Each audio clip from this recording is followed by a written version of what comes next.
This is Wealthy AF, your ultimate guide to understand what it truly means to be wealthy AF. And today's guest is Louis Crompton. And Louis is on a mission to help 1 million families live with less stress and more fun through financial education and empowerment. He became financially free by trading financial markets starting over 10 years ago, taught by Robert Kiyosaki's Rich Dad Poor Dad, and then headhunted for them to teach for them. Louis is a leading voice in the industry, championing safe, systematic, and profitable trading techniques. He created and developed the START trading method, which empowers you to trade in under 30 minutes per day, generating exceptional monthly returns. Money is one of my favorite topics, sir. So let's talk about that. Welcome, Louis. Really appreciate you coming on here, brother. Thanks for having me. Hey, so Louis, tell us your story, man. How did you get started? Tell us where you come from. Why did you decide to start talking about money and about financial freedom and teaching these things? Why don't we start there? So I think I've always been about freedom, and I've always been about people living better lives. And when I was growing up, I didn't grow up in a super rich household. I didn't grow up in a super poor household. We're a very middle class, normal family. My parents were both teachers. They always liked to do right by people, help people. That was in their nature as well. And they loved hosting people. So another thing that I've picked up. So I love having people over for parties and things like that. And when I was growing up in the church, I very much got used to what it meant to have a mission and to have a purpose. And that's something which has also never left me. And when I was around 18, 19 years old, I didn't know really what to do in my life. I decided to go to university because that's what people do. So I followed suit. I didn't really have a big vision or a big plan for my life at that stage.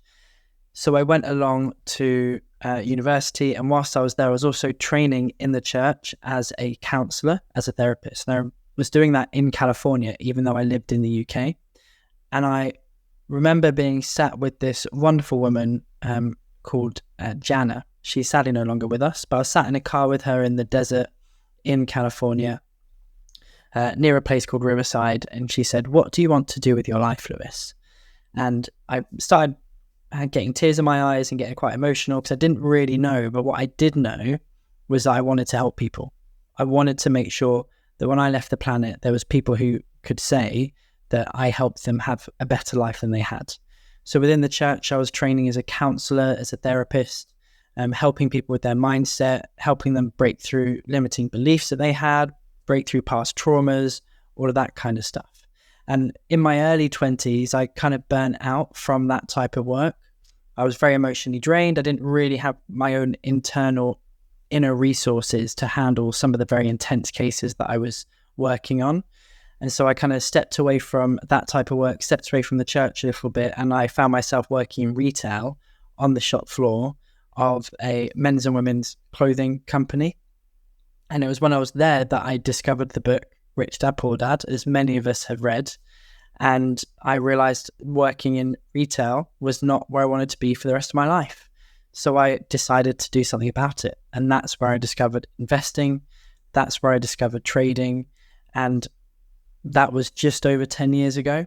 Roll on a few years from that point of deciding to learn. I took out a credit card, took out a personal loan to pay for my education, left my job after 7 months. And a few years later, I realized I wasn't scratching that inner itch of helping people. So I decided to set up my own company, teaching people kind of the methods and the systems that I developed over that time, over about 6 years, which made trading quicker and easier to do, and it was low risk and high reward. And so now I run my education company, teaching people how to trade financial markets in less than 30 minutes a day, in a really safe and secure way that has low risk but high reward. And now I'm helping people change their lives still, and that's why my big mission is to help 1 million people live with less stress and more fun through financial empowerment. So that's a bit of a whistle-stop tour of my journey to get to where I am now. I love that. The way you put that, whistle stop tour. That's a UK thing, I suppose, right? It's a very UK thing. Very cool, man. Very cool. So when you was in that retail store, was that in California? Was that here in California? Or was that back home in the UK?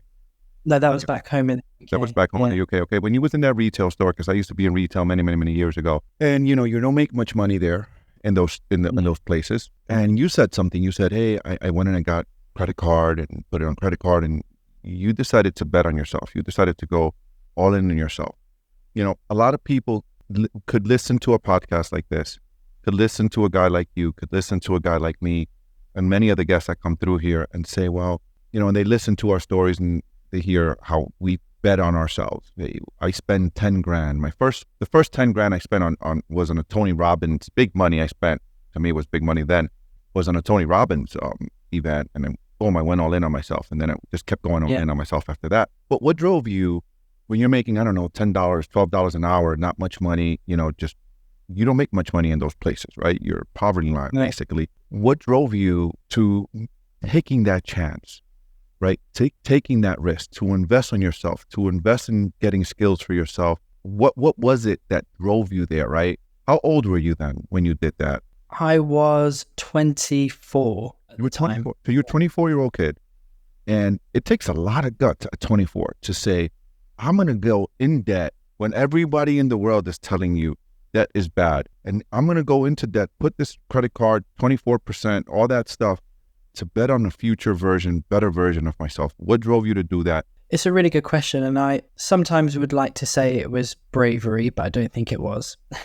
Okay. There's probably a certain element of naivety, but for my benefit.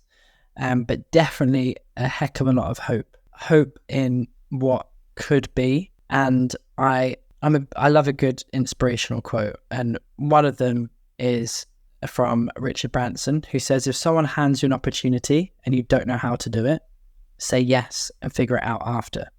So I was willing to say yes and figure it out after. I also, from the hope perspective, if I didn't do it, what was the alternative? I was going to stay stuck in retail. I wasn't going to create a better life for myself.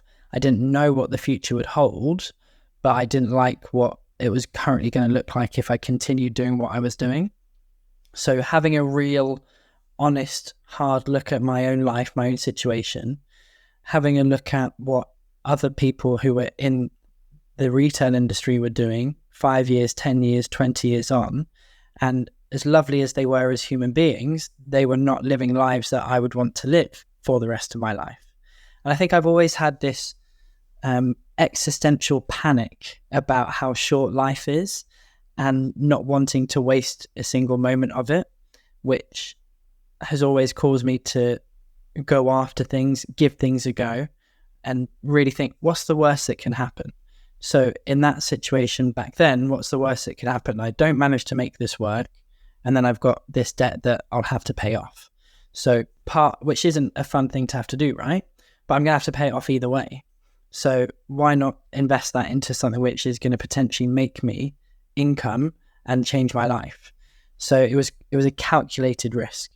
And if anyone's looking to go all in on themselves and you have to do that in a way which is going to put you into debt, first of all, I would never categorically say I advise going into debt. But what I would say is if you're going to go into debt and that's your choice, make sure that debt you go into is manageable in your current situation. So I didn't go into debt that I couldn't afford to pay. Yes, it would have taken me 7 years or whatever it was to pay it off, but I could pay that monthly payment off every single month based on my salary. So, which was nothing, absolute rubbish salary. Wasn't much. So yeah. I think if you're going to do it, still do it safely, and don't put yourself in. To take one step forward, don't potentially cause yourself to have to take 3 steps back. That's not a good equation. That's not good risk management, right? Which is now what I'm all about when it comes to investing, is good risk management. And that's actually another Richard Branson quote. Not necessarily a quote, but lesson I picked up in one of his books. So he talks a lot about seeing if your business is viable. You don't definitely know that your business is going to be a success. So what's the lowest risk you can go in with? What's like the minimum viable product offering or service offering, which will give you a test of what that market's going to be like, see if it's going to work without having to go all in and buy 1 million aeroplanes, which was kind of what he was talking about. What can you do kind of to take that step in which is going to allow you to do what you need to do and create the life that you want to create. So don't overly stack the cards against you if you can avoid doing that. And I always talk about 3 ways that we invest in ourselves: time, money, and energy. You have to invest all 3 in yourself. So I see it all the time where people invest, I don't know, thousands, tens of thousands in a training program that I'm doing with them, where I know I can really, really help them, but then they don't invest the time and they don't invest the energy. So they feel like just because they've given the money, they're going to get a result, but they don't do the other 2 things. And that's true in any area of your life at any level. Like if you'd done the Tony Robbins thing, paid 10,000 and then not shown up, you'd not put the time in, you'd not implemented it, it would have been a waste. And people do that all the time. So we have to implement all 3 of those ways that we can invest into ourselves. So, it's interesting you say that, because one of the things I coach and I mentor students on in real estate investing, I have a 95% success ratio. And one of the things that I do is I make them write before I take them on as a client. I have an application process and I make them write after I interview them. And I say, okay, great, qualify. Here's your first task. Before you give me any money, I don't want your money if you don't do this in this time. Yeah. You got to go write me a 1,000-word essay after you read the book, Think and Grow Rich by Napoleon Hill, and then write a 1,000-word essay on what you learned. I don't care if you've read it before, what you learned this time around, and how you can implement it in your life immediately. It has to be done in a week. If it's not done in a week, and you cannot use AI, because we do the AI checker. If you use AI, you're out, you're disqualified, you don't get my time. And it has to be by this time frame on this date. If you don't do it, I'm not interested in coaching you.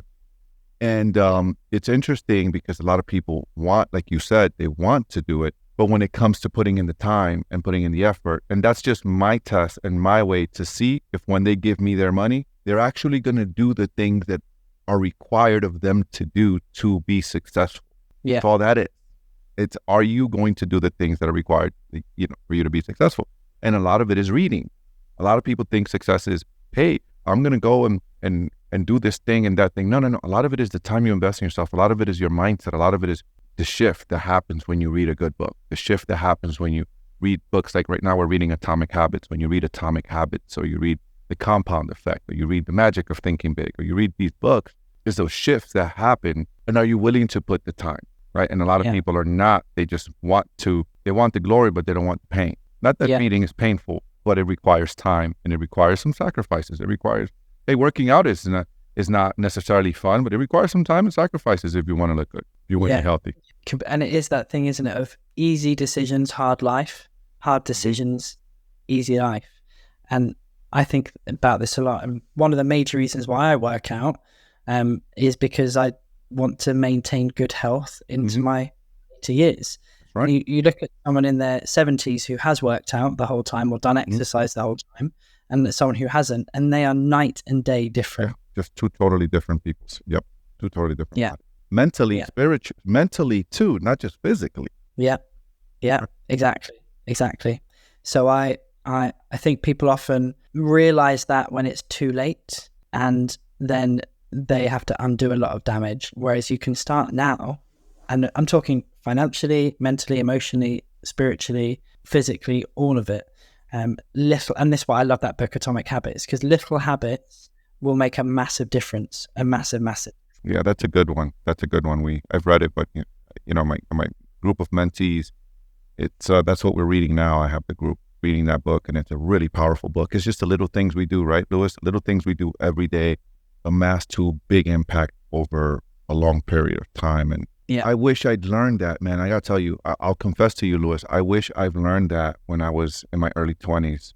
When you're in your early 20s, you think you're the smartest person in the world. You think you got it all figured out. You think this old guy is dumb. I don't know. That's the way it used to be. It's not. You just don't have any reference points that's why I commend you for a 24-year-old to have bet on yourself that way, because at 24, you don't have any reference points to look back and say, well, if I keep doing these same things, I'm going to keep getting the same results.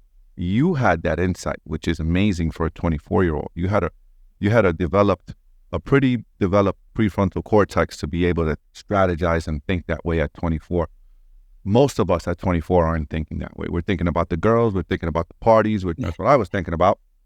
Yeah. Right. No, it's true. And I think this is where actually the church probably did me a really strong service, because we were told not to focus on the girls, the drink, the partying, all of that. So it left space in your brain for something else, for other things. For the purpose, Yeah, man. this mission for depth. And I even, because I was in the church from young, this is a strange one, and maybe I was just wired differently, but I think it came from conversations with my parents who were teachers. And I remember my dad opening a letter one day on the kitchen table and getting upset and angry because the pension that they were promised was now going to be less than what it was that they were promised.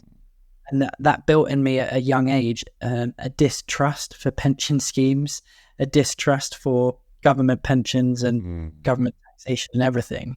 And I used to do a paper round as a kid. And as I was doing this paper round, I remember at the age of 14 thinking, why would I rely on a pension when I could own this house here and that would pay me an income? And I remember thinking that at 14, and it was after I got into trading financial markets that I then became a property investor as well, because I took those profits from trading and I reinvested them into property.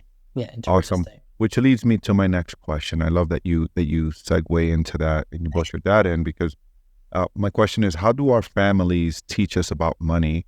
Like, what did your family, how your family taught you about money? Your family taught you very traditionally, go to work, get an education, go to work, get a pension, and the pension will take care of you the rest of your life. And then you experienced that as a young person, your dad being upset that what was promised didn't work out. So listeners, pay attention to this, right? Pay attention to this. This is really important, what we're sharing right now. Can we change the way we think about money, even if we grew up with different ideas? You're an entrepreneur now. By all means, I'll share this with you, Louis, by all means, in my opinion, you're not supposed to be an entrepreneur because you grew up with a teacher mom and a teacher dad. And if you have parents like that, my parents weren't like that, but I would imagine that what they tell you is get an education, get a good job. More education you get, better job you'll get, better the pension, the better the position. That's the conditioning. Yeah, I definitely think we can change it.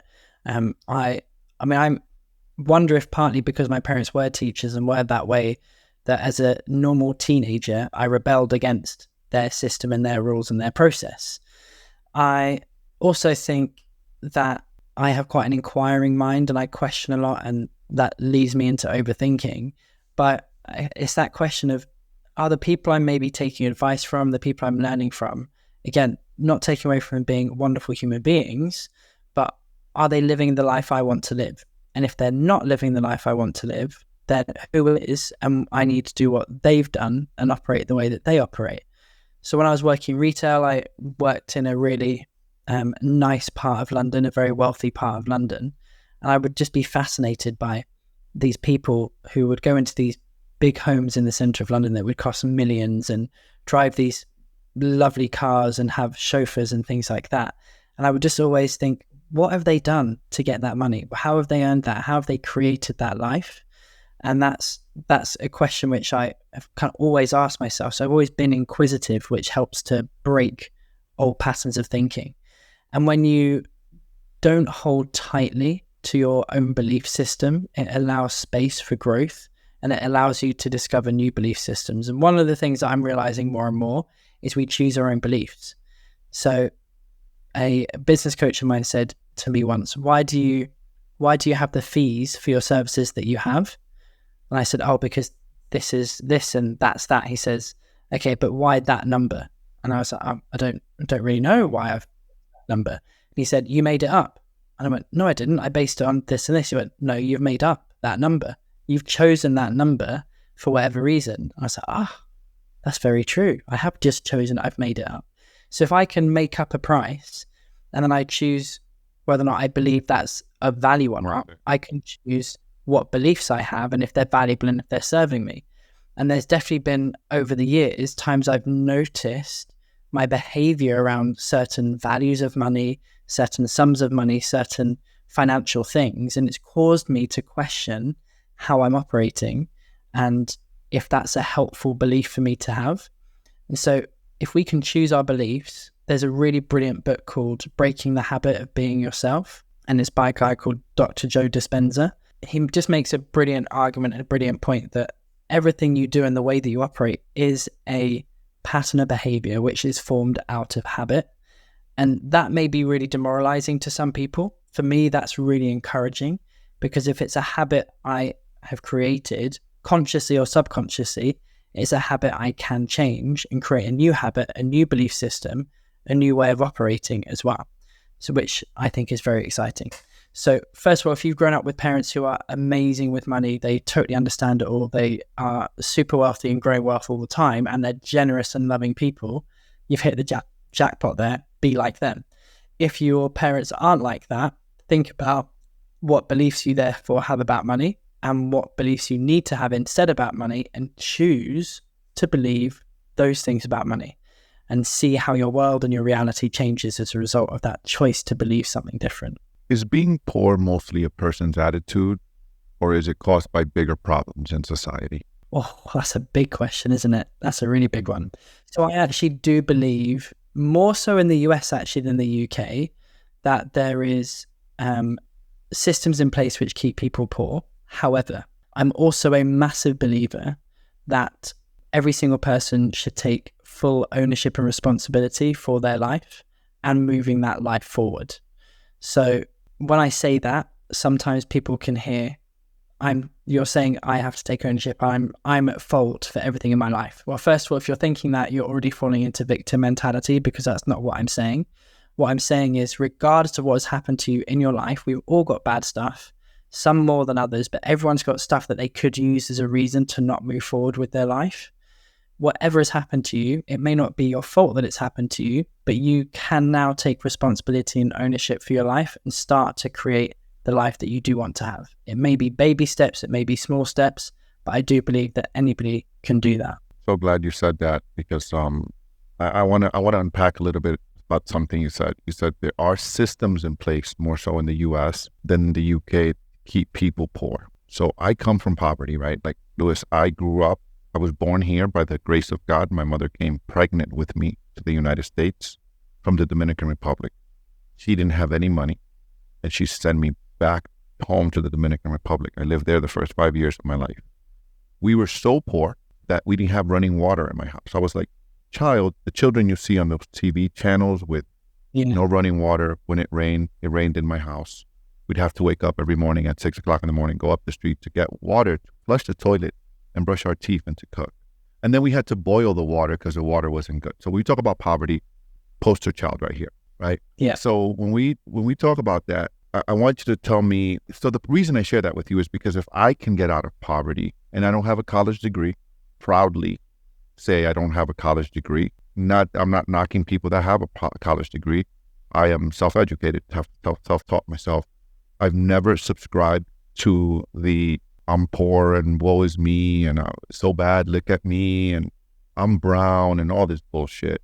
I've never subscribed to that. I've always subscribed to the notion of, like you, man, how do these people live in Park Avenue? If they can do it, why can't I do it? And I would pray. My prayers were to God, God, please send me someone to teach me. I don't want no one giving me anything. Yeah. Send me someone that can teach me how to do that. Yeah. Because if they can do it, I can do it. I just don't know how. I don't have anyone in my life that I can learn from or do that. When you talk about these systems that are set up, can you tell me what you mean by that? So I'm by no means an expert in US stuff, but what I observe globally is, and it's the same in the UK, it's like the belief system in the air, what you're told you can achieve or can't achieve, what's expected of you depending on where you come from in society, or very little expectation of what's expected for you. A few years ago, I was reading up on the education system in the US and where funding does go and where it doesn't go.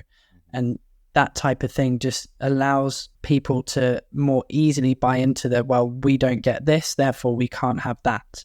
But is that a victim mentality? Is that like, buy into it? Yeah, it is. That's like, hey, woe is me because I didn't get this, man. All of us have this in our pocket. Like that doesn't work anymore. That excuse, it's like, it's not an acceptable excuse. All of us have a phone in our pocket. All of us have access to the same information if you wanted to. When I grew up, I didn't have this. I grew up in the 90s, 80s and 90s. We didn't have this. It was really prayer and God, send me someone. Can I get lucky to meet someone that takes a liking to me, that wants to mentor me? Because everyone around me was poor. So it's like, man, I hear that. Like, yeah, but you have YouTube. You have podcasts. Everyone can listen to us right now. Yeah, and that's why I completely agree with you. If you fall into that, then you are allowing that mindset to win, but you don't have to anymore. There is open opportunity for everyone. There is equal opportunity for everyone. I think where it does get trickier, in my opinion, and again, just my opinion, is if you come from a very entrenched belief system, like generation after generation, that is not for you, then you don't even have the ability in your brain to switch that part of it on unless you have a chance encounter with someone who can open up your eyes to what else is possible. Mm-hmm. Because if you don't even know you can pull out your phone, go on YouTube and learn something different, then you are going to stay trapped. And that's really sad. Yes, you're trapped in this victim mentality, but if you don't have anyone come across your path who can change that for you, or you don't watch a TV show that makes you realize you can think something different, you could have something different, then why would you ever choose something different? So I completely do agree with you. I think that there is every opportunity for everybody on the planet to have whatever life they choose to have. But I do think it is harder a starting point for some people than others. I agree there. I don't disagree there, because it was certainly harder for me coming from nothing than someone that might have had a wealthy parent, right?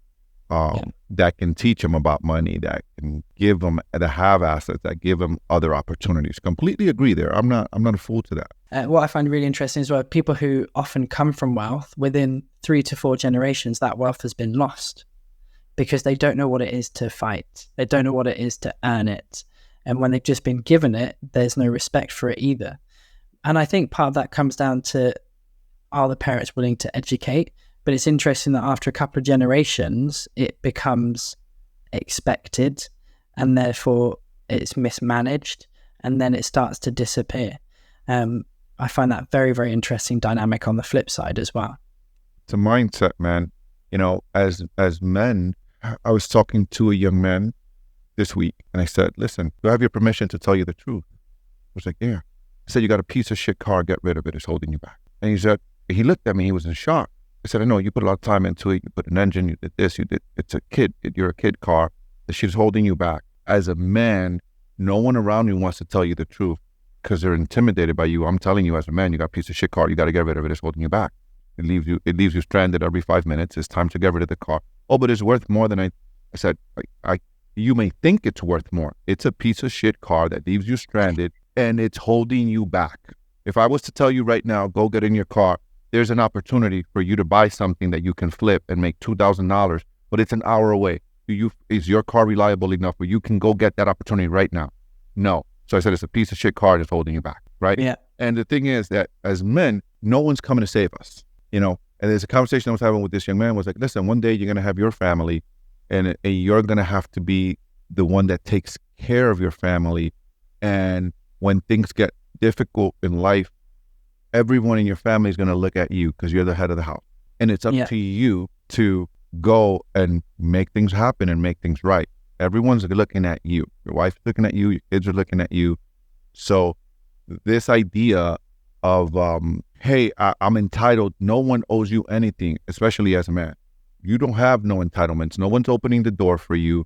No one's being a gentleman with you. No one's giving you a job because you're pretty. You have to go learn. You have to go get better. You have to go work, and you have to go get it. And that I think that gets lost with young people when they just get it. Just think about it. You've never had to learn nothing. You've never had to go through hardship. You've never had to fight for it, like you just said. You've never had to experience sleeping in the train, not having money for dinner, or not having money for... There's a saying that says, good times create weak men, and weak men create bad times. So it all comes down to that. I want to ask you, how does our emotional states influence our financial decisions?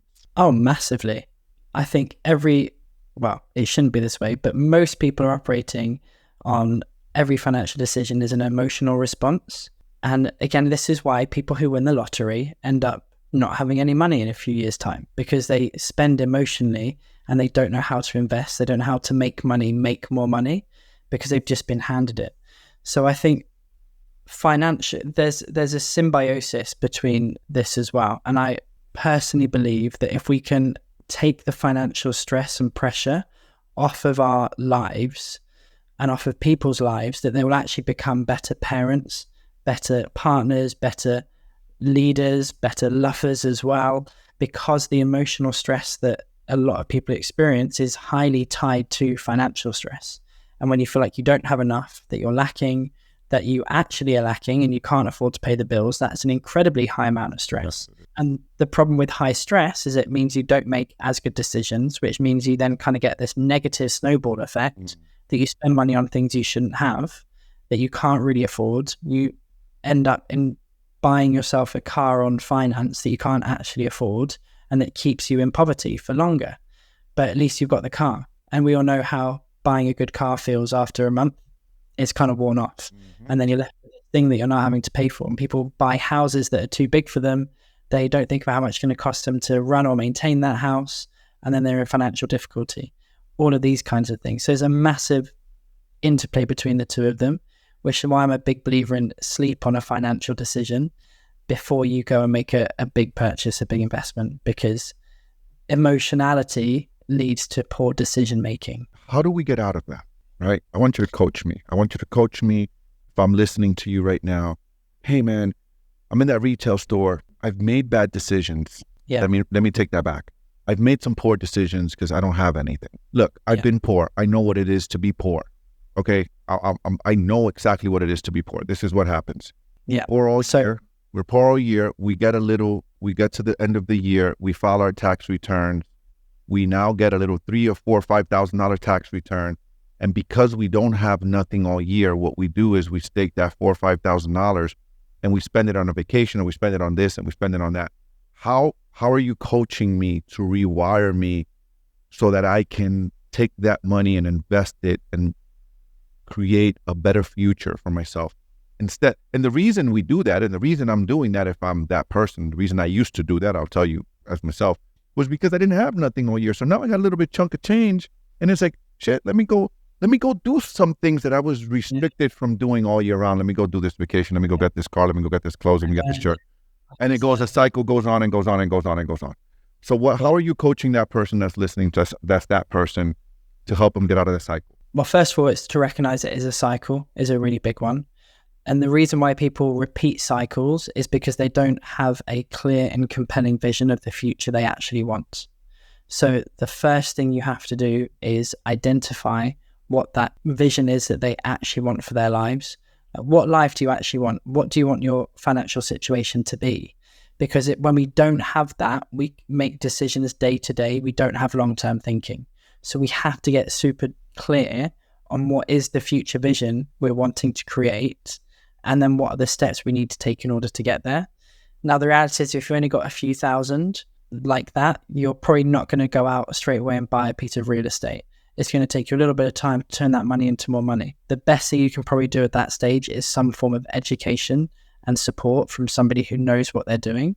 But you have to get super clear on what the future vision is for your life. Otherwise, you're going to be trapped in repeating the same old pattern. The reason why people get trapped is because they don't have the vision and they don't know the steps to create that vision either. So we would have to create the steps to get to that vision, so that then on a day-to-day basis, the right decisions can be made, which can move you forward to where you want to get to. Really, really good counsel. Really good counsel. I think a lot of Americans, I think a lot of people around the world are in that cycle, and we just don't know how to get out. So good counsel. I want to talk about what you're doing now. So you're helping people, because this is what you're doing. You're helping people. You're teaching people how to trade. You're teaching people the skill. I was talking to a young man this week, or a couple of weeks ago, and I have a real big heart for young men, because I remember being a young guy in my 20s, feeling stuck and needing help and praying for help. And so now I got to be that man that I used to pray for. the young guys. And I remember, this was my son, and I gave the same advice to another young guy that I coach. My son asked me, he calls me and he says, "Hey, Dad, what should I be doing right now?" He's just turned 22. What should I be doing right now? I don't have a deal right now. So he's one of my sales guys in my company. And he's like, "What should I be doing right now? The pipeline's little, small." I said, 3 things. I said, if I'm 22 again, I'm reading everything I can get my hands on right now on leadership, communication, and marketing. I said, if I read everything I could get my hands on that, everything, and I become an expert on that. You would bring so much value to the marketplace. By the time you're 30, you'll be running circles around me today. If you read everything you can get your hands on. Yeah.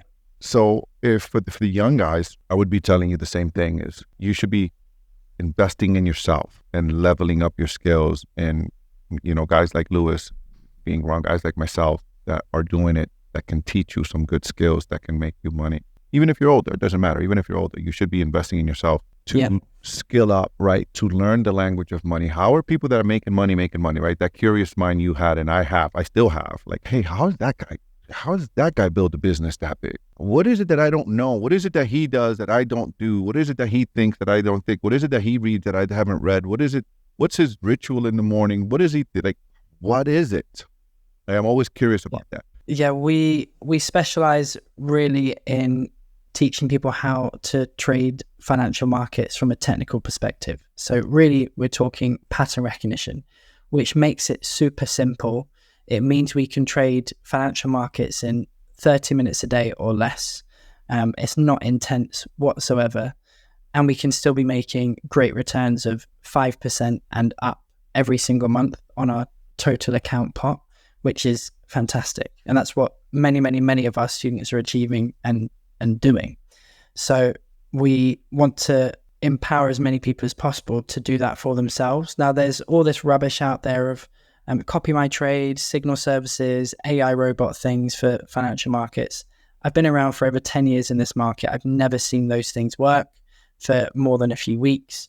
The only people who make money out of the signal services are the people selling them. So what we do is we actually teach people to do it for themselves. It's very much that ethos of give a man a fish, he'll eat for a day. Teach a man how to fish, he'll eat for the rest of his life. And that's what I want to do. I want to create as many self-sustaining traders as I possibly can while I'm here, because that skill set will completely revolutionize people's lives. And so we do that in a number of ways. We do have mentorships.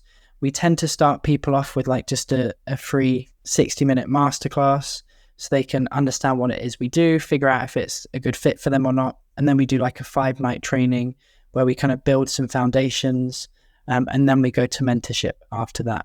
And then we do that within a community. We can do one-to-one mentorships. We tend to do small group, maximum 4 people, because we like community, we like connection. We want people to ask questions that somebody else in that group wouldn't have thought of, but is going to benefit from, and vice versa. So that's how we tend to do it. And now we go on holiday together. We've just been to South Africa. We're off to Morocco in a couple of time. And people, while they're there, they're trading, they're making money, they're paying for their flights whilst they from the trades they're taking on a holiday, that kind of thing. So yeah, it's brilliant. It's really good fun. That's very much what we do. That's pretty awesome. You mentioned a moment ago that you bought property, so you bought real estate. You're a trader, right? You're a trader, but yet you're putting money into real estate. Tell me about it. I'm a real estate guy. Right. So tell me about that. What's interesting is, guys, I want you to pay attention, right? Here's a stock market guy. I'm a real estate guy. And here's a stock market guy, a trader that's taking his gains and he's putting it into real estate. And so let's ask him, why are you taking your gains and putting some of it into real estate? I'd like to get your perspective on that. Yeah. So the reality is the percentage returns I make annually are better from my trading than they would be from my property. However, I do have to be more active when it comes to my trading. I know it's only 30 minutes a day, but it's still, there's an active element of that. Property, the way I do property is pretty much passive. It is maybe an hour's work a month, just kind of staying on top of things, checking in with my agents and things like that. But it's also an asset base which generates me income. Yes, it generates me income without me having to work hard for it. It also gets capital appreciation and capital growth, which is a long-term strategy and long-term play. And it's also something that I can pass on to my kids, when I have kids, don't have any at the moment, but when I do have kids, I can pass it on to them as well. And so for me, that is true generational wealth in property when I can pass it on to future generations. Trading is a skill set, which of course I'm going to want to teach to my kids. If they'll let me. They might rebel like I rebelled against my parents. But I do want to teach them it. But it is very much a skill set that they will have to actively employ or rather deploy. And so property is just diversified income streams, a different vehicle, and there's different benefits from owning property as well. Absolutely. I love that you said that. So, Lewis, if people wanted to get a hold of you and they wanted to connect with you and they wanted to join your community, how do they find you? Where do they find you? How do they connect with you? A great place to connect with me is Instagram. I'm verified with the blue tick, although there's a lot of fakes of me. I'm the only blue tick one, which is @with_Lewis Crompton. Or then go to my website, which is startradingnow.com or lewiscrompton.com as well. Are all good places to contact me. Got it. Perfect, brother. Well, thank you so much for coming on. Really appreciate it. I'll make sure that we have all of that information in the show notes so that people can connect with you. And thank you, brother. Thank you for coming on. I really appreciate you. Thanks for having me. It's been great. Thank you.